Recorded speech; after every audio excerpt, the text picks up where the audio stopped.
Good evening, everybody. It's good to have you back. Welcome to Harmon Speaks. This evening, we're going to be talking to a very good friend of mine, Mr. Michael Yates. Michael, welcome. Say hi to the folks. Gary, I can't believe it. Thank you for having me. Well, you're very welcome. Very welcome. And we're going to be talking a little bit about mental health. And I'm very glad to have you on the show. I'm glad to talk about it. It gave me an excuse to break out my T-shirt. Well, let the folks see it, man. Specifically for this mental health awareness. That's awesome. Yeah. That's awesome. I like it. Tell me where you work. I know it's on the shirt. Yeah, Ridgeview Behavioral Health. It's located in Oak Ridge, Tennessee. So just, 10, 15 minutes from here down, down Pellissippi. Now, there's a hospital there of that name as well, right? Yes. So they're the same complex? It is. Ridgeview serves a 5-county area. Right. So Anderson, Scott, Campbell, Morgan, and Roane County. Right. So that rural corridor of East Tennessee. Right. And at the main center, which is in Oak Ridge, we have the hospital, a psychiatric hospital, which serves adults. Right. And it's for brief, acute stabilization. It's not long-term. About 4 days. Right. And then services are put in place so that folks can return to the community. Right. Okay. Thank you. I'm going to share something with you that you may know. I'm not sure, but you remember when you did a series at our church about suicide and identifying suicide risk and that sort of thing. My wife and I attended that. We thought we'd go to one day, I would apply for an hour in service and I'm good, right? But I think you did 3 classes. I never do Sunday school. I did all 3 classes. And I didn't do it because I thought it was cute. I did it because you really were making sense to me. And you said some things that helped me. And I don't know if you know this part, but I wound up having 3 people in my life for whom this was an issue. And because of your training, I knew what to do. Oh, good.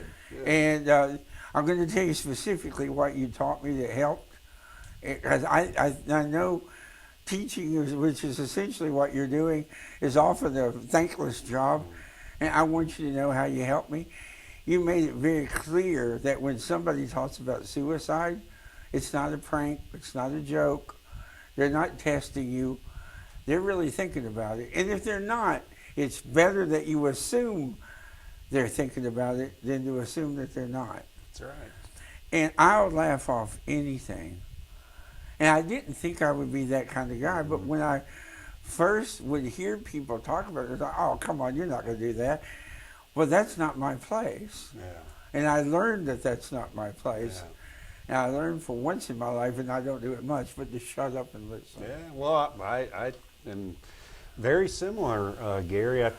I shared this in the class. You know, my first experience with someone close to me dying by suicide was a college classmate of mine. And the way that a 21-year-old Michael Yates responded to that, you know, it was shame, it was ridicule, it was a total lack of empathy on where he may have been coming from and what he was dealing with.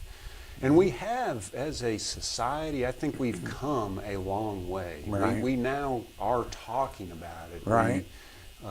We have a level of curiosity about it, which is a good thing. But we still have a long way to go.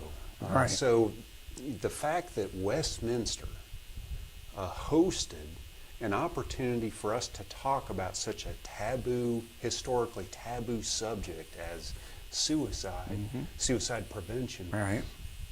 It was a great thing, and the church should be a safe place where people can discuss things like that. So, yeah, it was really good. I'm glad you bring that up because I'm actually doing that training tomorrow at Morgan County Schools. Fantastic. Yeah.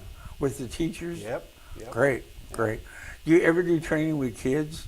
We do. That's fantastic. How do you angle it for children?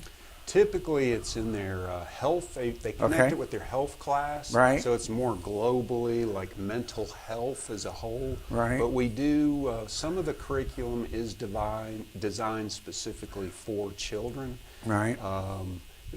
typically it's high school students is the Right. focus, because I mean, though the subject matter, the question, persuade, refer curriculum Right. is standardized. Right. A lot of the preamble stuff that leads into the curriculum that we may talk about can trigger folks, because you have to sort of set the stage.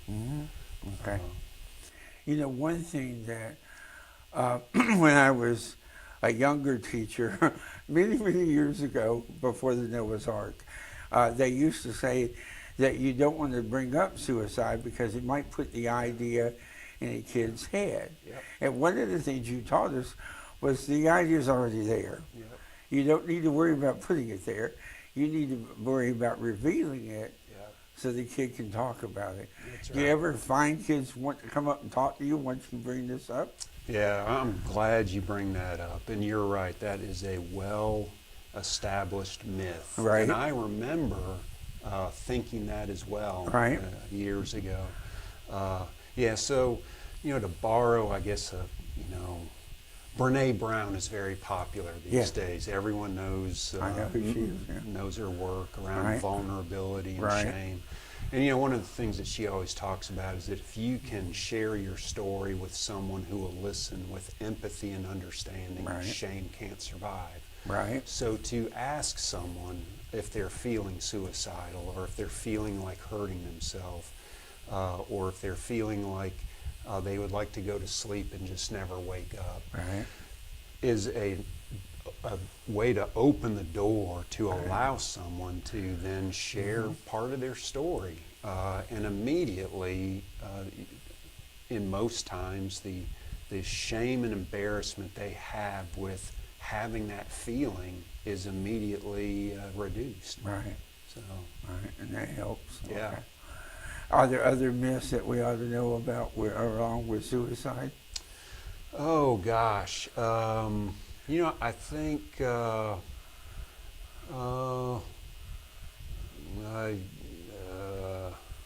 usually when I'm presenting this thing, I'm just looking at my PowerPoint. Well, I can think of one to help out here. I know that in my case, one thing I would worry about is I'm no expert. Yeah. So if I bring it up, then dang, Yeah. I've opened up a Pandora's box. Yeah. And in my own experiences with dealing with people, that isn't true. That's right. When they started talking to me, they weren't looking for me to solve the problem. They just wanted to share it with somebody. That's and, right. And that's a scary responsibility, Yeah. and you have to take it seriously. But you don't have to have all the answers. That's right. There's some phone numbers that you Yep. can call, like the suicide hotline, Yep. where those folk know stuff like that and can help. That's right. No, that's an excellent one. And the beauty of the QPR training is that it makes that clear up front. This is not about equipping you as a therapist. Right. That ain't your job. That ain't your role. Sure. Stay in your lane. Right. Be a good listener. Be a good listener. Make sure you have time to listen to them tell their story, and then know where and how to link them to the resources and help that they may need. Right. I think, to your earlier question about, are there other myths? A couple of classics are, if someone is talking about suicide, it's just about attention-seeking behavior. Right. It's, they're not really serious about this. Right. It's all about putting the spotlight on them. Yeah. I gotta be honest with you, it's a tempting thing to think. It is. It is. As I've been there. Oh. And I think, well, they'll never do this. So, and guess what? I was wrong every time. Well, as you go through, I confess this when I do the training. I've believed some of these myths, most of these myths myself. Right. It's just the truth. Right. But if we're committed to a betterment as a perpetual labor, we got to keep working on it. Right. Then it's all right to admit, man, I've changed over time as well. Thank God. Yeah. Right. But that's the journey, right? We're all supposed to be trying to improve ourselves. Yeah. So I think that's important. And I think your class helped with that. So thank you. Good, I yeah. really do appreciate it. Let me ask you a couple other things. Sure. As you know, the interest of this show is to talk about issues with disabilities, both for people who have disabilities and for those who may just love people with disabilities and want to be a help. So I know, especially for me, coming out of pandemic, I have found more trouble shifting back into a regular life than I would have anticipated. Because you've known me a long time. I'm a very extroverted guy. I'm ready to get out and go on stage and sing and dance, but not so much anymore.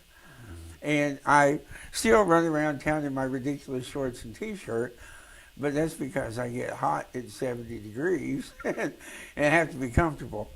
But right after the pandemic, when we felt safe to go back to restaurants, my wife wanted to go back downtown. I won't name the area, but there's a spot downtown that we really like. And so we went down there. We hadn't been there for the whole pandemic. And we went into the restaurant, freaked out that there were so many people there, but we ate and we were fine. And when we left, my wife and son always go get the car, and I wait on the edge of this area because they walk 5 times faster than I am and don't want to read the newspaper after they get to the car. So they go get the car and come back and get me. And I was standing there as people were walking by, going wherever they were going to go, and I became a sideshow freak. I was standing there hanging on to some little wall, and people were walking by and they're stopping and they're looking up and down at me, and they don't say a word. Every now and then something smart would come out of my mouth, like, I'm charging tonight, just so you'll know. And they're embarrassed them and they'll move on. No one asked a question or made a comment, ever. And I have an ego that's bigger than the Titanic. What do people who don't have a huge ego do when they're being scoped out like that? Do you have any suggestions? Yeah, well, let me first say, with respect to the pandemic, you know, when we think back, so one of the things Ridgeview was doing during 2020 was community trainings for folks around how the pandemic is impacting us with respect to our mental health. Right. Now, you know, I think we have to think actually back into 2019, where we were already seeing cultural trends of more people isolating themselves. There was a higher level of misattunement between people. And a lot of this is because of our electronic devices and things of that sort. Then the pandemic hits, and we're supposed to isolate, distance ourselves, now cover our faces so we can't attune, you know, with each other's other ways of communicating. So that just magnified, I think, some of where folks who already struggle with those things, it just magnified the impact over an entire year, not a month, couple of weeks, an entire year. We come out of the pandemic where things begin to open up and we can go to places like that.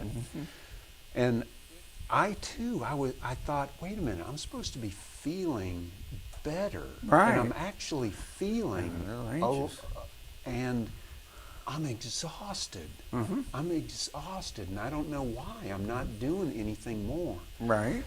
But I think our nervous system is, you know, for an entire year sort of operating on this higher level of alert. And we don't even really know it. But it's up. So the baseline shifts. So you're kind of more in that hyper-vigilant state of fight, flight, freeze. That amygdala's more active. We come out of the pandemic, we're supposed to be feeling better, and suddenly our central nervous system is now, wait a minute. We're exhausted now. We actually now need time to recover. Recovery is what we need. Krista Tippett had this awesome podcast on her show On Being, where she too was reflecting on this, even a sense of disembodiment, like I'm not feeling any better. In fact, I'm feeling worse. I'm feeling more anxious. Okay. I'm feeling more stressed, and yet the threat is not as great as it was during the pandemic. Exactly. Right. So I think that's an important thing that everybody has to recognize. But for folks that are in more vulnerable positions or more vulnerable populations, imagine that tenfold. I mean, it's going to be even worse. So I think, we've sort of, amongst friends, we kind of talk about 2021 being a year of recovery. I mean, an actual act of dedicating to principles of recovery. And I think it's important to note, and so that we don't beat ourselves up, that somehow, wait a minute, why am I not back to the way I was in 2018 or early 19? It's going to take more time. Right. Will we get back to that, you think? Man, I don't know. I'm a glasses half full kind of guy, and so I was until this morning when I woke up over my bowl of Cheerios and I see the news flash that comes up around the need to reintroduce. So I don't know. I mean, just hearing that immediately had me like, yes, it was that. Going back down the slide. Yeah. So I don't know. It's been a rough year and a half, and I'm more guarded in my optimism than I was 3 months ago. Sure. Okay, fair enough. When you deal with people who have been diagnosed with a certain mental illness, and I think you mentioned a couple of them beforehand, like schizophrenia or whatever it is, and do you help them try to get their families to understand what this means? How do you work on doing that? How do you make them understand each other? Yeah, I mean, what another challenge during the pandemic.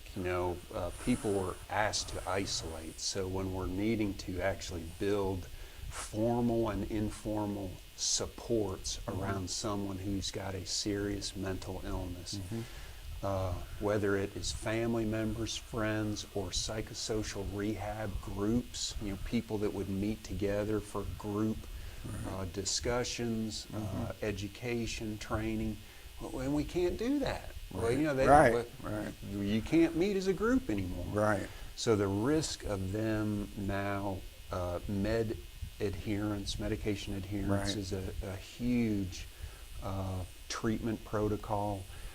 Continuing to meet with a therapist is a huge treatment protocol. Fortunately, some people were comfortable doing that virtually. Others weren't. It exacerbated their fears and concerns, in many ways appropriately so, about coming into a lobby. Why do I want to come into a lobby? I don't know. So, those were huge, and continue to be huge challenges for people with serious, persistent mental illness. Right, I understand. Do you ever have families try to reject a diagnosis? Oh, sure. Yeah, there's, there are groups like NAMI, National Alliance on Mental Illness, which are groups of families who have children, loved ones that are dealing with mental illness. And they've got wonderful trainings to actually help family members better understand what their loved one impacted by mental illness is dealing with. Most treatment protocols, wherever possible, try to engage family members or friends, Right. those support systems, because they can be critical, in part because we're hardwired for connection. Right, right. And so we need to lean on that. We need to rely on those Right. connections, strengthen them where we can, train them up, coach Right. them where we Right. can. Right. It's a huge asset in recovery. Right. You know, as you know, my younger son is autistic. And probably during the pandemic, if I remember correctly, he heard someone on a news show say something about the disability of autism. And he came over and he sat down beside me and he said, "Dad, I'm autistic, right?" I said, "Yes, you are." And he said, "They say on TV it's a disability. Am I disabled?" And I sat there for a moment, and you know, in a moment like that, if you're the dad or mom, you know what you're saying is either going to plant a seed or hurt somebody. And that's a hard thing to face. And I sat there and I thought for a moment, and I said, "You know, I have no hands." And he said, "Right." "I have no feet." He said, "Right." And I said, "Do I have a disability?" And he said, "Well, you can do anything you want, but I guess you're technically considered having a disability." And I said, "Would you feel badly if you were in my group?" And he smiled. He said, "Well, no." And I gave him a hug, and I said, "There's nothing wrong with you. I don't want you to interpret it as something's wrong, but are you in the disability family? Yeah, I guess you are." And then I stole from Temple Grandin, who I got to see here in Knoxville several years ago. And she made a comment, and I think this is in her book too, and she made the comment that autism means that you think in pictures. And I said that to my son. I said, I can't give you a long scientific definition for what it is. And I think this is true, with every autistic person you meet, autism presents itself differently. Would you agree with that? It's always somehow different. And I said, "But you do think in pictures." And he said, "Yeah, I do." And I said, "So do I." I always do. Usually it's pictures your mother doesn't want me to think about, but that's okay. I'm an old man. She was okay, go chase her. I don't care. And, you know, it's harmless. But, you know, and I've tried to find a way to make this something that he can accept and feel comfortable with and not being judged by it. And when we first started talking to the schools, they tested him 4 times before they finally decided he was autistic. And I went in and I met with the school, had our first IEP team meeting, and we were talking, and I said, you know, his mother and I suspected this for a long time, but now that it's happened, I still want him to be treated nicely and still taught and have expectations and all those sort of things too. And the principal, who was one of the nicest men I ever met, got up, walked around the table, and he knelt down beside me, and he said, "Now, Mr. Harmon, I know you're a high school teacher, so this is going to be new to you, but this is an elementary school. We actually like the children here." I got a good laugh out of that, and I said, "It's a good point." The world has not destroyed them yet. Yeah, we're not going to beat him up. We're not going to hurt him. It's going to be fine. And they actually did a very good job with him, so I was very proud of that. But whew, it's tough. And I think families need more support than we get. Because I ask for it all the time. And, you know, well, I don't know how to be a dad. I know what to do for your son, but I'm not sure to do what to do for you. So Well, it sounds to me like, Dad, you handled it beautifully. Well, I've had a little experience with disabilities. Yeah. So I've been slinging, you know, nonsense around for a long time. And I hope some of it sticks. As a parting word, can you say something that would reassure the people with disabilities in today's world? Yeah, I mean, I think let's just talk a minute about hope. Good, good. You know, there is Irvin Yalom, who is a psychotherapist, was one of the architects of a certain type of therapy, and he talked about this concept of installation of hope. Okay. And you know, it can get very academic, but in short, in the Michael Yates layman's understanding of it, I really like, which is there's a whole lot of people out there, a whole lot who have no hope whatsoever. Mm-hmm.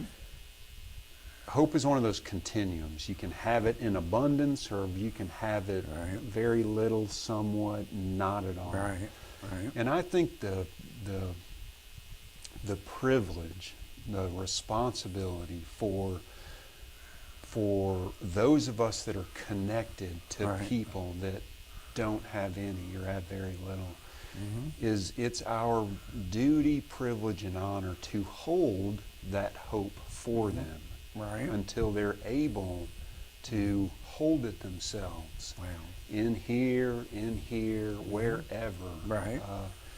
And sometimes people can get that quickly. Some people, it takes a long time.